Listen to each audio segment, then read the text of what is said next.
ప్రేక్షకులందరికీ నమస్కారం. ఈరోజు మన స్టూడియోలో ప్రముఖ ఆధ్యాత్మికవేత్త జ్యోతిష్య వాస్తు పండితులు శేషగిరిరావు గారు ఉన్నారు. జూన్ నెలలో కుంభరాశి వాళ్ళందరికీ కూడా ఏ విధంగా ఉండబోతుందో గురుగారిని అడిగి తెలుసుకుందాం. నమస్కారం. నమస్తే అండి. జూన్ నెలలో కుంభరాశి వారికి ఆర్థికంగా, ఆరోగ్యంగా అన్ని విధాలుగా ఎలా ఉండబోతుంది గురుగారు? ప్రజెంట్ గ్రహస్థితి చూసుకున్నట్లయితే వీళ్ళు ఎలాంటి జాగ్రత్తలు తీసుకోవాలి? తప్పకుండా కుంభరాశి వారికి వచ్చేప్పటికి ఏంటంటే ఓవరాల్గా అయితే ఈ నెల ఏదైతే మనకి జూన్ ఉందో ఇంచుమించుగా గత 2 నెలలతో పోలిస్తే కొద్దిగా అభివృద్ధికరంగా ముందుకెళ్ళడానికి సానుకూల ధోరణి అయితే కనిపిస్తుంది. సో ఇది ఏంటంటే అంచెలంచెలు కంటే ఇప్పుడు సపోజ్ ఈ మొదటి ఉండే 10 రోజుల్లో 50% మంచి అన్నాం అనుకోండి, తర్వాత ఉండే పరిస్థితుల్లో ఇంచుమించుగా 70%కి వెళ్ళిపోతుంది. సో జూన్ 29 ఎండింగ్, మంత్ ఎండింగ్కి వచ్చేప్పటికి ఉన్నట్టుండి అది 80% దాకా కూడా వెళ్ళిపోవచ్చు ఆ మంచి అన్నది.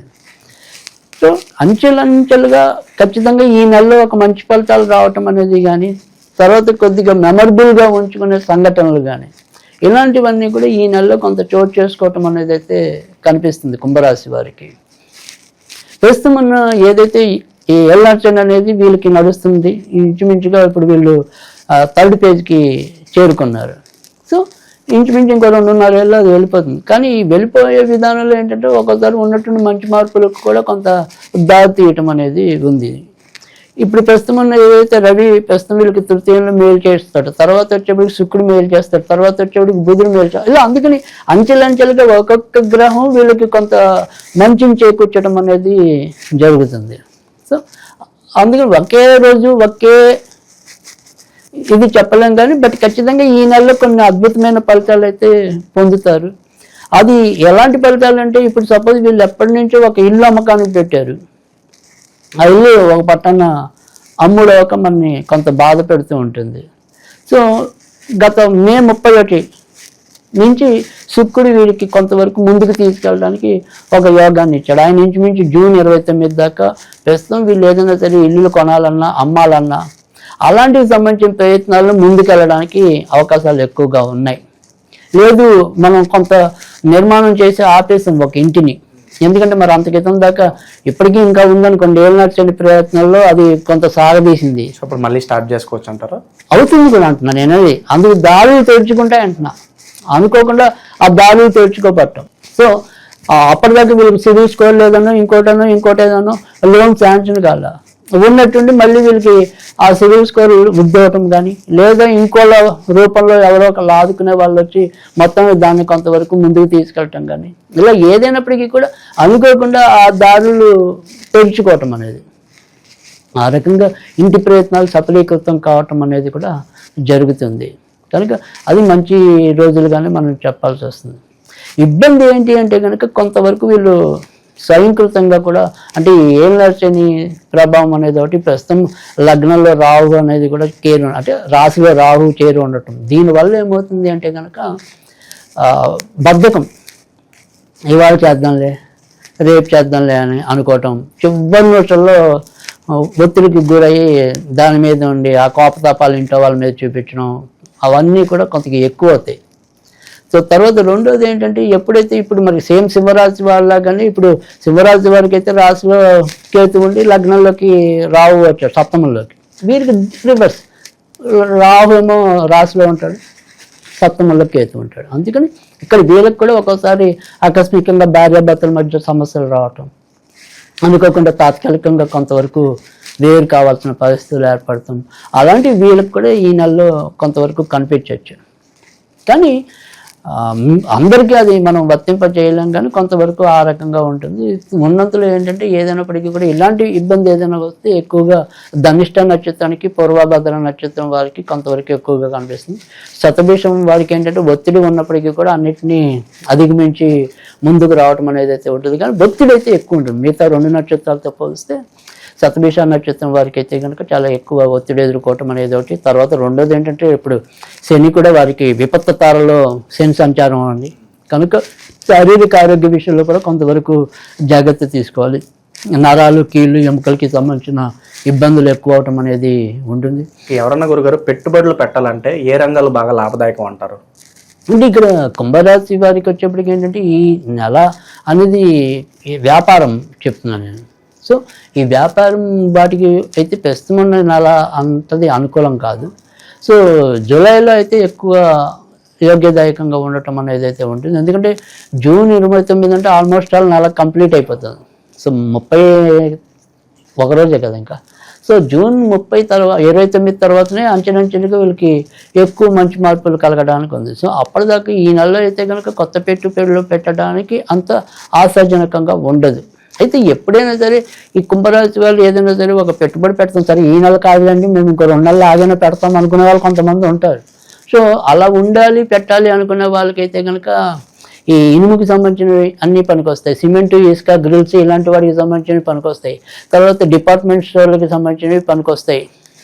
అంటే కేవలం కిరాణా సరుకులే పనికొస్తాయి. మళ్ళీ క్యాటరింగ్ ఇలాంటివి పనికిరావు, ఓన్లీ కిరాణా ఐటమ్స్ పనికొస్తాయి. తర్వాత శానిటరీ ఐటమ్స్ అన్నీ కూడా పనికొస్తాయి.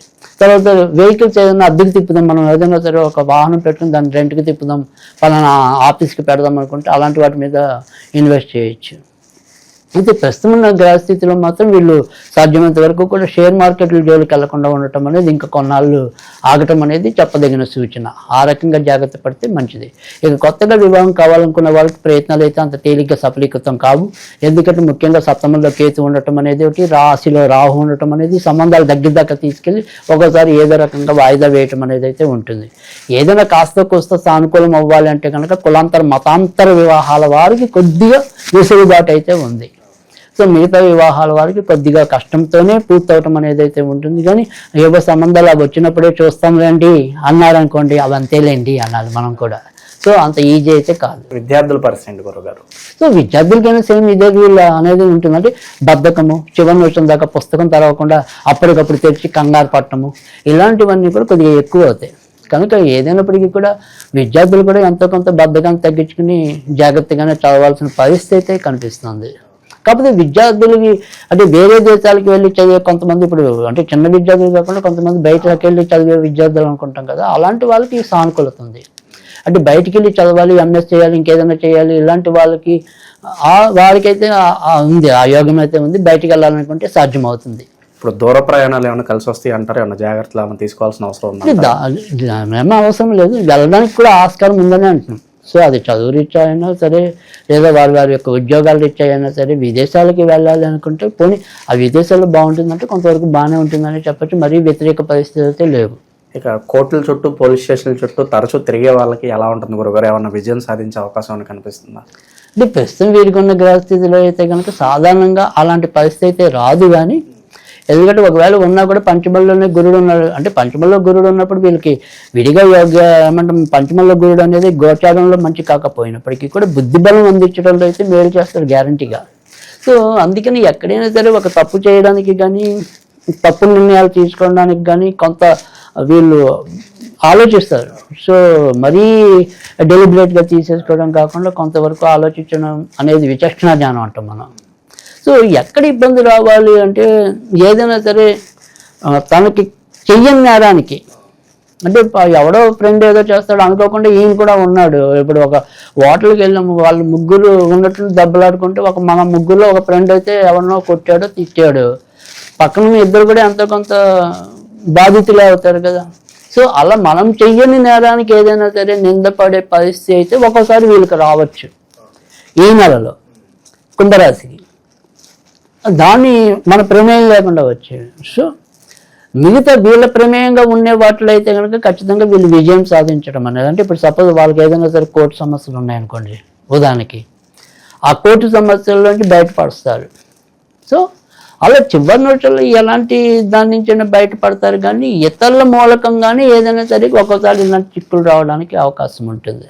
అది కూడా జూన్ 15 దాటిన తర్వాత రావడానికి అవకాశం ఉంటుంది. ఓకే గురుగారు, ప్రజెంట్ ఉన్న గ్రహస్థితి బట్టి వీళ్ళు ఎలాంటి రెమెడీస్ అవసరం అంటారు వీళ్ళకి ఇప్పుడు? తప్పకుండా వీళ్ళు ఏదైనా సరే ఈ నెలలో మనం ఎక్కువగా పూజించాలి అంటే కనుక వీళ్ళకు కాలభైరవుని ఎక్కువగా పూజించడం అనేది మంచిది.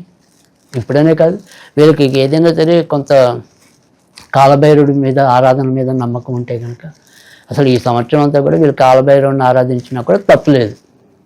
అయితే ఈ నెలలో ఎస్పెషల్లీ ఇందాక మనం చెప్పుకున్నట్టు ఏదైనా సరే మనం కానీ వాటికి నిందలు పట్టడం కానీ, తర్వాత ఏదైనా ఏమంటాం ఇంట్లో భార్యాభర్తల మధ్య ఉండే కీచులాటలు కానీ, ఇలాంటివి ఏమైనా సరే కొంత ఇబ్బంది పెట్టే అంశాలు ఏవైతే ఉంటాయో వాళ్ళ యొక్క శారీరక పటుత్వం కానీ వాటన్నిటికీ కూడా మనకి కాలభైరవుడి యొక్క ఆరాధన మేలు చేయటం అనేది అయితే ఉంటుంది. కనుక రోజు చదువుకోగలిగితే కాలభైరవ అష్టవం చదువుకోవటం అనేది దేవరాజ సేవ మన పవనంగి పంగ అనే పాట ఏదైతే మన అందరికీ తెలిసిందో అది దాన్ని చదువుకోవటం, ఆ స్తోత్రం చదువుకోవటం అనేది ఒకటి.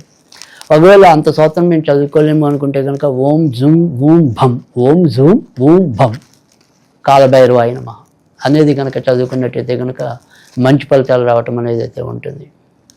ఒకవేళ ఇవేమి కుదరని పక్షంలో అయితే కనుక blue sapphire, blue sapphire, blue sapphire అనే స్విచ్ కూడా చదువుకున్నట్టయితే కనుక మంచి ఫలితాలు ఉంటాయి.